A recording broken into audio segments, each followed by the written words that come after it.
आप सभी को मेरा नमस्कार। दोस्तों, जब भी आईबीपीएस के बच्चों का सिलेक्शन होता है आईबीपीएस के अंदर या एसबीआई के अंदर सिलेक्शन होता है तो हमारे पास दो तरह के बच्चों के बहुत कमेंट आते हैं।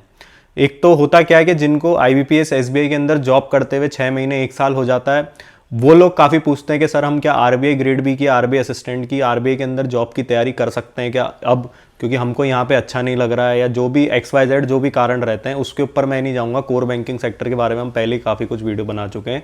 और दूसरे वो बच्चे होते हैं जो पहले से तैयारी कर रहे होते हैं लेकिन वो बैंकिंग की, कोर बैंकिंग की जॉब जो है वो ज्वाइन कर लेते हैं, क्योंकि एम्प्लॉयमेंट होना जाहिर सी बात है कि बहुत बड़ी चीज़ है,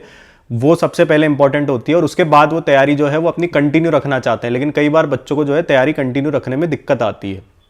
तो मैं इन दोनों प्रकार के बच्चों के लिए ये वीडियो आज के लिए लेके आया हूँ कि क्या आप जॉब के बाद भी अगर आप पहले से प्रिपरेशन कर रहे हैं तो आप किस तरीके से उसको कंटिन्यू रख सकते हैं और किस तरीके से वो आपको मदद करेगी कि आरबीआई के पेपर निकालने में या कोई दूसरे एग्जाम्स का पेपर निकालने में। और दूसरी चीज़ जो है कि जिनको जॉब के बाद समझ में आती है वो भी ये वीडियो जरूर देखें कि उनको क्या करना चाहिए जिससे वो दूसरे एग्जाम्स क्लियर कर सके आरबीआई के। उसके पहले मैं आपको बताना चाहूँगा कि जो भी बच्चे आईबीपीएस आरआरबी की या आईबीपीएस के मेंस वगैरह की जिनकी भी तैयारी कर रहे हैं तो गाइडली उनके लिए जो है एक स्मार्ट कॉम्बो लेके आया है 2024-25 का। ये 1 ईयर वैलिडिटी का है। इसके अंदर कंप्यूटर अवेयरनेस का बंडल पीडीएफ कोर्स है, खास करके आईबीपीएस आरआरबी के लिए बहुत कारगर साबित होगा। और उसके अलावा जनरल अवेयरनेस है मेन्स के एग्जाम्स के लिए। अगर आप हमारा कूपन कोड JEN12 लगाएंगे तो आपको 110 रुपीज़ का जो ओरिजिनल प्राइस है इसका, उसका डिस्काउंट मिलकर आपको 97 रुपीज़ में ये मिल जाएगा। अब हम हमारे वीडियो के टॉपिक पे आते हैं और सारी बात करते हैं इसके बारे में। अब देखो, इसके अंदर क्या है कि आरबीआई एक ऐसा एग्ज़ाम है कि जिसके अंदर आपको एक कम से कम पूरे आपको ये नहीं मान सकते आप कि अगर आपने आईबीपीएस और एसबीआई की तैयारी करी है तो केवल उसकी तैयारी से आपका आरबीआई का असिस्टेंट या ग्रेड बी क्लियर हो जाएगा। पहली चीज़ तो आप ग्रेड बी को समझ लो कि ग्रेड बी के एग्जाम की तैयारी के लिए आपको पूरे तरीके से अलग से तैयारी करनी पड़ेगी, क्योंकि इनका जो मेंस वाला पार्ट होता है और बाद में इंटरव्यू भी जिस लेवल का होता है इनका, उसका जो पैटर्न है वो आईबीपीएस एसबीआई जैसा नहीं रहता है। प्रीलिम्स का जरूर रहता है। और दूसरी बात आरबीआई असिस्टेंट की रही तो आरबीआई असिस्टेंट के अंदर आईबीपीएस और एसबीआई के अगर हम देखें तो लेवल उनका लगभग क्लरिकल का उतना ही रहता है असिस्टेंट का। या कई बार ऐसा भी सुनने में आता है कि बहुत इजी होते हैं इनके एग्जाम्स, लेकिन इसमें सबसे मुश्किल प्रॉब्लम ये आती है कि आपकी जो स्पीड है वो आपकी बहुत तेज होनी चाहिए और आपका जो स्पीड और एक्यूरेसी का जो रेशियो है वो बहुत अच्छा होना चाहिए, क्योंकि प्रीलिम्स की कट ऑफ बहुत ज़्यादा जाती है। क्योंकि इनकी वैकेंसी ऐसा नहीं है कि आपको 5,000 10,000 जैसी आईबीपीएस में देखने को मिलती है, 4,000 वैकेंसीज, वैसी वैकेंसीज आपको इसमें देखने को नहीं मिलेगी। और आरबीआई असिस्टेंट के लिए आपको जो है तैयारी तो आपकी वो काम आ जाएगी, लेकिन आपको अपनी स्पीड और एक्यूरेसी पे बहुत ज़्यादा वर्क करना होगा। जो क्वेश्चन आप पहले 1 मिनट के अंदर करते थे, आपको कोशिश करनी होगी कि 10-10 सेकंड उसको कम करके आप 30 सेकंड 20 सेकंड के अंदर वो क्वेश्चन जो है वो लगाने लग जाए, तब जाके आपका आरबीआई असिस्टेंट क्लियर हो पाएगा।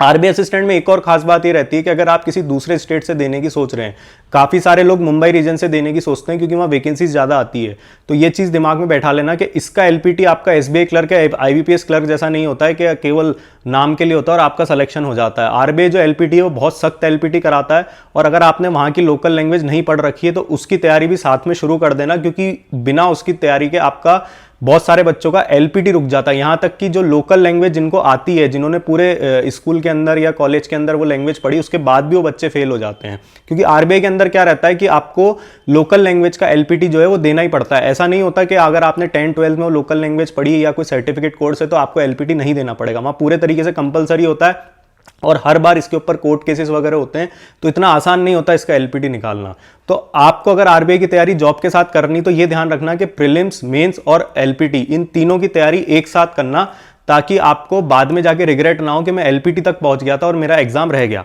अब रहा सवाल कि जॉब के साथ हम इसकी तैयारी कैसे कर सकते हैं। तो देखो, पहली चीज तो आपको ये ध्यान रखनी है कि जिस दिन आपका सिलेक्शन हुआ, जिस दिन आपका रिजल्ट आया कि आपका फाइनल अलॉटमेंट आईबीपीएस के अंदर या एसबीआई के अंदर या किसी भी बैंक में आपका हो चुका है, होता क्या है कि हम वो टाइम और ज्वाइनिंग के बीच का जो टाइम होता है वो अक्सर बच्चे गवा देते हैं मौज मस्ती के अंदर, घूमने के अंदर या घर वालों के साथ सेलिब्रेट करने के अंदर, या कई बार और ऐसा बन जाता है हमारे आसपास का कि हमको लगता है बस अब हमने जॉब पा ली, अब हमको कुछ करना नहीं है। वहीं पे बच्चे गलती कर देते हैं। आपको करना क्या है कि जैसे ही आपका सिलेक्शन हो उसके बाद भी आपको तैयारी जो है वो कंटिन्यू रखनी पड़ेगी। आप ये नहीं सोच सकते कि मैं 6 महीने का गैप ले लूं या साल भर का गैप ले लूं, क्योंकि आरबीआई का एग्जाम जो है वो निकालना ऐसा आसान नहीं है कि आप बार बार गैप दे दें और फिर आपका एग्जाम निकल जाए। मैंने जैसे बोला, ये आईबीपीएस और एसबीआई से भी मुश्किल होता है। उसके बाद जब आपकी ज्वाइनिंग हो जाती है, अब जिनकी होम स्टेट में या होम टाउन में पोस्टिंग हो जाती है, खास करके जो क्लरिकल में होते हैं उनकी होम स्टेट पोस्टिंग मिल जाती है, तो उनके लिए थोड़ा सा दूसरी चीज़ें मैनेज करना आसान रहता है जॉब के साथ। उनका निकलने का टाइमिंग जो होता है बैंक के अंदर वो लगभग फिक्स रहता है। आपको एक्सेप्शनल केस हो तो मुझे नहीं पता, बाकी 95% केसेस के अंदर क्लरिकल जो है वो 5:30 से 6 के बीच जो है वो ब्रांच छोड़ देते हैं। तो आपका निकलने का टाइम फिक्स होता है, ऑफिस सुबह जाने का टाइम फिक्स होता है, तो आप जो घर पे आने के बाद का जो टाइम है उसको बहुत अच्छे से यूज़ कर सकते हैं और आरबीआई की तैयारी जो है वो अपनी कर सकते हैं।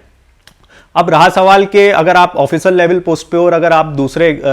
स्टेट में पोस्टेड हो, बहुत दूर पोस्टेड हो, जहाँ पे आपकी लोकल लैंग्वेज भी आप नहीं जानते, तो उन बच्चों के लिए थोड़ा सा टफ हो जाता है। उनको थोड़ा एक्स्ट्रा एफर्ट देना पड़ेगा अगर उनको आरबीआई का एग्जाम क्लियर करना है। तो ऐसे केस के अंदर आपको क्या करना है कि आपको किसी ना किसी का कोर्स तो जरूर परचेस करना ही पड़ेगा। अगर आप ये सोच रहे हैं, खास करके ग्रेड बी के बारे में अगर मैं बताऊं, तो ग्रेड बी बिना कोर्स परचेस करे भी लोग क्लियर कर देते हैं। हमने AIR-1 के वीडियोस डाले लास्ट 2 ईयर्स के अंदर, उन्होंने बिना किसी का कोर्स परचेस किए खुद के दम पे AIR-1 वो लोग लिया है। तो अगर आपके अंदर इतनी विल है कि अगर आप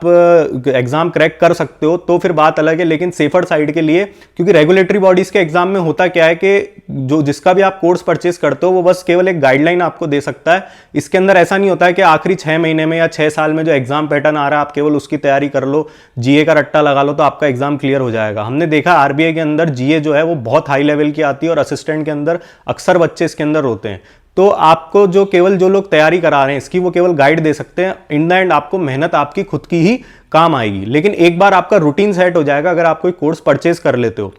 दूसरी चीज ये है, काफी बच्चों को हम ये भी सजेस्ट करते हैं कि जैसे ही एग्जाम डेट नजदीक आती है, नोटिफिकेशन आता है उसके बाद, तो काफी सारे बच्चे जो है वो बैंक के अंदर 2 महीने 3 महीने, कोई 15 दिन, कोई 1 महीने की अपने हिसाब से जो है वो छुट्टियां एडजस्ट कर लेते हैं और वो अपनी प्लानिंग कर लेते हैं कि इस 1 महीने के अंदर जो आखिरी का 1 महीना रहेगा मैं उसके अंदर बैंक नहीं जाऊंगा और मेरे को केवल जो है आरबीआई के इस एग्जाम के ऊपर फोकस करना है, क्योंकि 1 महीने बाद मेरा प्रीलिम्स है या मेरा मेंस है।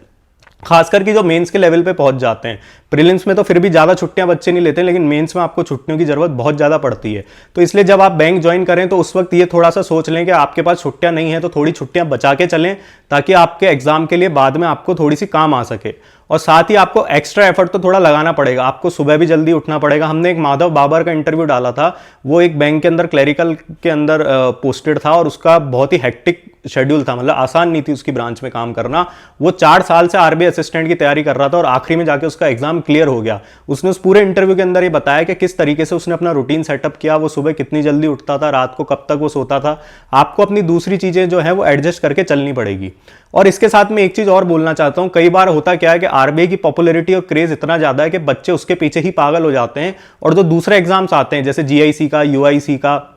या एनआईएसीएल का, जिनका जो एग्जाम पैटर्न है वो लगभग मिलता जुलता रहता है बैंकिंग से, वो एग्जाम जो है वो बच्चे स्किप कर देते हैं, वो देते नहीं है। लेकिन मैं आपको कहना चाहूंगा कि इन डिपार्टमेंट्स के अंदर भी वर्क लाइफ बैलेंस आपको बहुत अच्छा मिलेगा। वहां भी 5 डे वीक रहता है, पोस्टिंग पॉलिसीज उनकी इतनी गंदी नहीं रहती है और वहां पे आपका जो पब्लिक डीलिंग है वो भी ना के बराबर रहती है। तो इन एग्जाम्स के लिए भी आप उतनी शिद्दत से पेपर दें जितना आप आरबीआई असिस्टेंट या आरबीआई ग्रेड बी की तैयारी के लिए आप जब प्रिपरेशन करते हैं, जब उसकी तैयारी करते हैं। तो ये मैं आपको ओवरऑल एक छोटा सा वीडियो आपको समझाने के लिए बनाना था कि अगर आप आरबीआई की तैयारी कर रहे हैं या किसी भी रेगुलेटरी बॉडी की या दूसरे ऑर्गेनाइजेशन की तैयारी कर रहे हैं और अगर आपका कहीं सिलेक्शन हो जाता है तो अपनी तैयारी छोड़े ना, अपनी तैयारी को कंटिन्यू रखें अगर आपको बड़े लेवल की जॉब पानी है। और अगर आपका जॉब के बाद, क्योंकि जॉब के बाद भी कई बार बच्चों में बहुत प्रेशर आ जाता है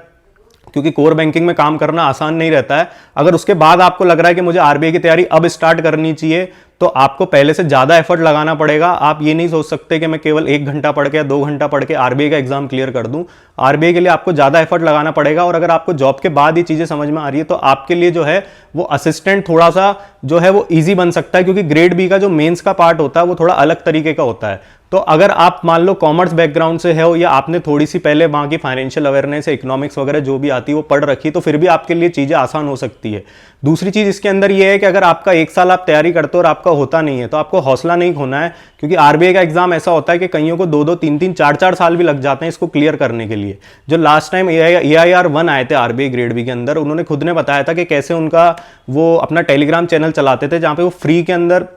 लोगों को सिलेबस वगैरह के बारे में पढ़ाते थे, लेकिन फिर भी उनका सिलेक्शन नहीं हो पाया और दूसरे बच्चों का जिनको पढ़ाते थे उनका सिलेक्शन हो गया और नेक्स्ट ईयर उन्होंने फिर से प्रिपरेशन कंटिन्यू रखी और AIR-1 वो लेके आ गए। तो ये एक लंबी लड़ाई होती है रेगुलेटरी बॉडीज की जॉब पाने के लिए। ऐसा नहीं है कि आप केवल 4 महीने तैयारी करो और आपका एकदम से सिलेक्शन हो जाए। ये कोई एक्सेप्शनल केस हो तो वो बात अलग है, लेकिन ये एक लंबी लड़ाई होती है। और इसी के साथ काफ़ी सारे बच्चे हमसे पूछते हैं कि ग्रेड भी इस साल आ गया, लेकिन अगले साल काफ़ी लोग बोल रहे हैं कि नहीं आ पाएगा। कई बार इंटरनल सोर्सेज से लोग बता रहे हैं कि ग्रेड भी अगले साल से बंद हो जाएगा। तो आप अपनी तैयारी कंटिन्यू रखो। अगर ग्रेड बी नहीं आएगा तो ग्रेड ए आएगा। हमने देखा है सेबी ग्रेड ए और नाबार्ड ग्रेड ए निकालना भी कितना मुश्किल होता है, और एग्जाम पैटर्न के अंदर थोड़ा बहुत चेंज आ सकता है, लेकिन बहुत ड्रास्टिक लेवल पे चेंज नहीं आएगा। इसलिए अगर आपको आरबीआई की जॉब निकालनी है तो आपको, या किसी भी रेगुलेटरी बॉडीज की जॉब निकालनी है, तो आपको मेहनत जो है वो कंसिस्टेंट लेवल पे करनी पड़ेगी और लंबे टाइम के लिए करनी पड़ेगी, तो ही आपका एग्जाम जो है वो अपना क्लियर हो पाएगा। अगर इसके अलावा आपको और कोई डाउट है इन सब के बारे में तो नीचे कमेंट बॉक्स में टाइप करें,